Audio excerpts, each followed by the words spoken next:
બેટા નિકિતા, તારામાંથી અંજલિને ફોન લગાડતો. કેમ મમ્મી, તમારા ફોનમાં અંજલિ ભાભીનો નંબર નથી? લે, નંબર તો હોય જ ને, બેલેન્સ પતી ગયું છે. બે મારી માં ફોનમાં બેલેન્સ તો રાખતી હોય.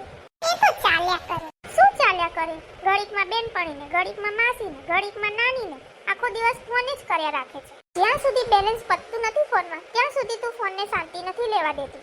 લે, એમાં શું, તારા પપ્પા પુરાયા રાખવાનો, હું વાપર્યા રાખું. એમાં બિચારા પપ્પા શું કરશે? આટલા ખર્ચા કરું છું ખોટા ખોટા. એ બધી બળતરા તું મૂક ને, તું મને ખાલી અંજલિને ફોન લગાડીને આપ. આ લ્યો ફોન, રિંગ વાગે છે. અંજુડી, તારો ફોન આવતો લાગે છે, ફોન ઉપાડતો. ત્યાં સુધી તો અંજુડી કર્યું, હવે તો અંજલિ કો. જીભનો લવોય વળવો જોવે ને. જય શ્રી કૃષ્ણ જાગૃતિ દીદી. બેટા, હું તમારી સાસુ બોલું છું. અને સાસુ, ઘરે તમારા મમ્મી હોય તો ફોન આપો ને. મમ્મી, ફોન છે મમ્મીનો, અહીંયા બહાર આવજો ને. હલો વેવાણ, બોલો બોલો, જય શ્રી કૃષ્ણ. અરે જય શ્રી કૃષ્ણ વેવાણ, કેમ છો? કામ કરતા હોય એવું લાગ્યું. એ અંજુડી, તારા સાસુ તો અંતર્યામી લાગે છે. એ અંતર્યામી કઈ નહીં, આ તો લગનનું ઘર છે એટલે બસ અંદાજો લગાવો. જા તો બેટા, ગેસ બંધ કરી આય તો. હા બોલો.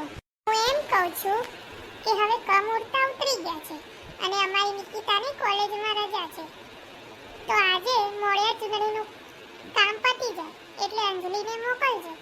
અરે રે, આવું બોલાય? તમારી પસંદ કઈ ફીકી થોડી હશે. તમને ગમે એવું લઈ લો, એમાં અંજલિને ના પૂછવાનું હોય. અરે, પહેરવાનું તો વહુને હોય, તેને ગમે એવું જ લેવું પડે ને. અરે પણ તમે હવે કઈ બોલો તો તમને મારા સમ છે. તમે અંજલિને અહીંયા મોકલી દો, મારે બીજું કઈ સાંભળવું નથી. ને પછી વહુ આવી જાય એટલે તિજોરી અને કબાટની ચાવીનો જુડો વહુની કેડે લટકાઈ દેવાનો, એટલે આપણે શાંતિથી હિંચકા ખાવાના અને શાંતિથી જીવન જીવવાનું. તમે જબરી મસ્તી કરો હો વેવણ. કઈ નહીં, હું અંજલિને મોકલું છું. મૂકું ત્યારે. અંજલિ, ઓ અંજલિ. ની અંજલિ તૈયાર થઈ ગઈ? હા મમ્મી, સવારમાં જ વિજયનો ફોન આવ્યો હતો. એમને મને કીધું હતું કે મમ્મીનો ફોન આવે ત્યારે તું રેડી રહેજે, એટલે હું રેડી થઈ ગઈ. તો અંજલિ, આપણે બહુ વિચારવાનું નથી. તારા સાસુએ એ દિવસનો ઉપાડો લીધો છે કે મોડિયું ચૂંદડી અમારા ત્યાંની અને પાનેતર અમારા ત્યાંનું, એટલે તું તારે તને ગમે એવું જ લઈ લેજે. આપણે ક્યાં માંગીએ તું ને લઈ લેવાનું છે, એ લઈ આપે છે ને લેવાનું છે ને. માં થઈને આવી શીખામણ. તો આવો બેન, પાનેતર બતાવો ને ભાઈ. હેવીમાં બતાવું કે મીડિયમમાં? બંને બતાવો, જે મારા ભાભી પસંદ કરશે એ પેક કરી દેજો. ઓકે, આ જુઓ બધા પાનેતર પડ્યા જ છે નીચે. બેટા અંજલિ, જો આટલા બધા પાનેતર આપણી સામે પડ્યા છે, તને જે ગમે એ લઈ લે. સારું મમ્મી. આ મોંઘા ઉપર હાથ ના મૂકે તો સારું. ત્યાં જુઓ, આ પીસ માર્કેટમાં નવો આવ્યો છે.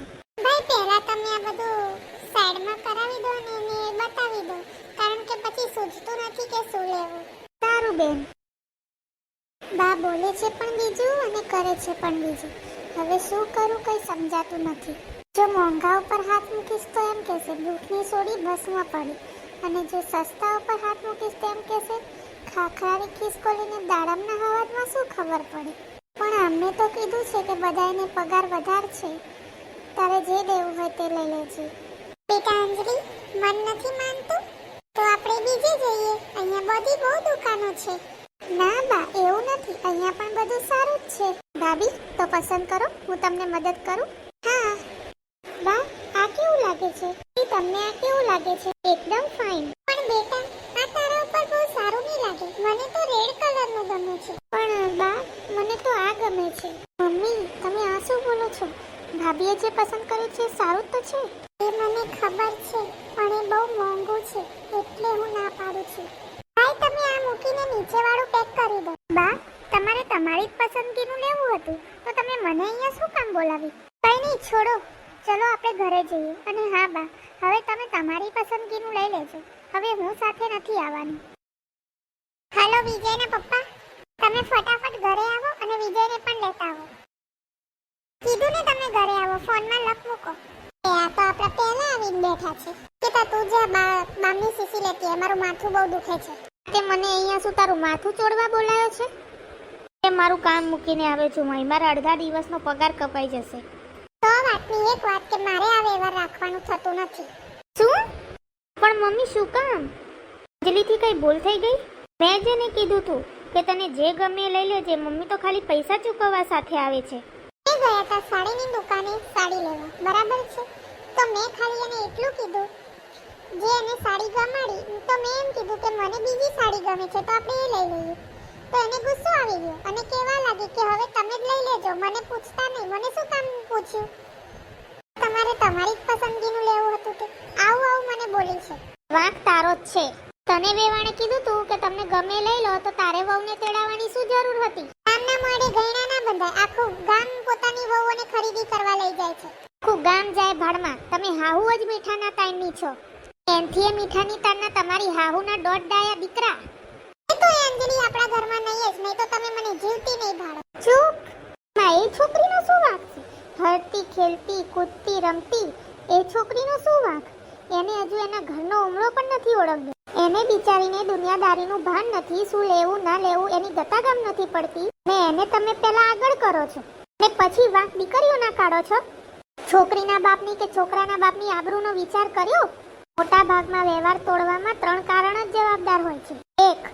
છોકરાની માનો અહમ, અને બીજું સોડીની માની ચડામણી, ત્રીજું છોકરી ગેલા તમારા છોકરાઓ. અને હા, એણે તને કીધું તો છે ને કે તમને ગમે એ લઈ લેજો. તને વાંધો શું છે? કાન ખોલીને સાંભળી લેજો. જો આ વ્યવહાર તૂટશે ને તો મારે સમાજમાં મોઢું બતાવવાના લાયક નહીં રાખું તું. મારી કરતાંય વધારે આબરૂ જશે દીકરીના બાપની. મમ્મી, પપ્પાની વાત સાચી છે. ભાભી બહુ સારા છે. તું તારી જીદ મૂકી દે. ભાભી ખૂબ સારા છે. સાચી વાત છે બેટા તારી. આજે મારી આંખો ઉઘડી ગઈ.